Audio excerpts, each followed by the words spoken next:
পাশেই ছিলাম। এই জায়গাতে থাকার পরে একটা দমকা হাওয়া উঠেছিল, মানে হাওয়াটা প্রায় আধা ঘন্টা ছিল। আধা ঘন্টা থাকার ভিতরে আমরা দৌড়ে আসার পরে দেখি অনেক বড় বেকার শব্দ হয়েছে। হওয়ার পরে এসে দেখি 4-5টা ঘর এই গাছ নিয়ে পড়ে 2-3 জনে আহত হয়েছে। মনে করেন যে একটা মুরব্বী মানুষের ঠ্যাং ভেঙে হাত ভেঙে গেছে, একটা মহিলা মানুষের পা ভেঙে গেছে, মানে 2-3 জনের আহত হয়েছে। আমরা দৌড়ে আসে, অনেক বড় ঘটনা হতে পারতো। 200-র বেশি সার্ভিস ও ফিচারে লেনদেনের সব বিকাশ অ্যাপে সম্ভব। দেখা যাচ্ছে আল্লাহ নিজে হাতে বাঁচাইছে।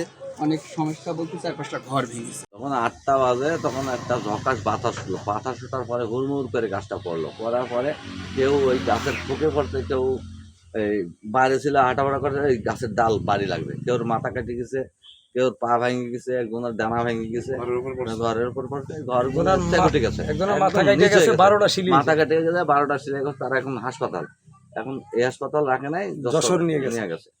এই অবস্থা আছে। আর এই এক্সরে করে আপনার দেখাশোনা করা হয়েছে, এই আর কি।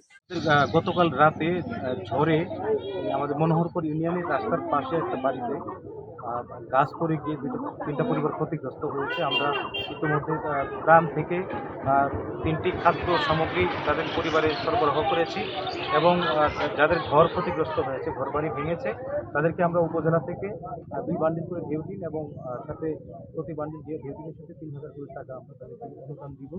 এবং ইতিমধ্যে গাছটি অপসারণ করার বিষয়ে আমরা রোড সেল এবং হাইওয়ের সাথে কথা বলেছি, তারা খুব দ্রুত এসে এটি অপসারণ করবে।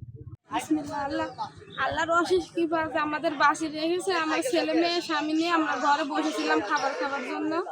এমন একটা দমকা বাতাস এসে, সেজন্য আমরা খাবার না খেয়ে একটু দাঁড়াইছিলাম। এমন সময় ঘরের ভিতরে আমরা যে কিভাবে বেরোইছি আর কিভাবে কিছু করছে আমরা নিজেরা কেউ কিছু জানি না। আল্লাহর কৃপা আমাদের ঘরের থেকে বের করেছে। এই আমার ছেলে মেয়ে এক সাইডে ছিল, ছেলে চোখের খাটের উপরে পড়ছে, খাট ভেঙে খাটের তলে থেকে কি অবস্থা বেরিয়েছে, ছেলে কতগুলো বাঁচছিল না। ছেলে বলছে মা আমার দম বন্ধ হয়ে আসছিল। তখন আমার ছেলে মেয়ে যে কিভাবে বাঁচিছে আল্লাহ সেই জানে। যখন ঝড়াই ছিল তখন বাইরে ছিলাম, মানে দরজাটা দেওয়ার জন্য, দরজা দিতে মানে কখন যে কি হয়েছে আর বলতে পারবো না। আমার বৌমা এখানে ছিল, আমিও এখানে ছিলাম। আপনার কি কি ক্ষতি হয়েছে? ক্ষতি আমাদের ঘর 2টা ভেঙে গেছে, আমার বৌমার পাও ভেঙে গেছে, আমার হাত ভেঙে গেছে।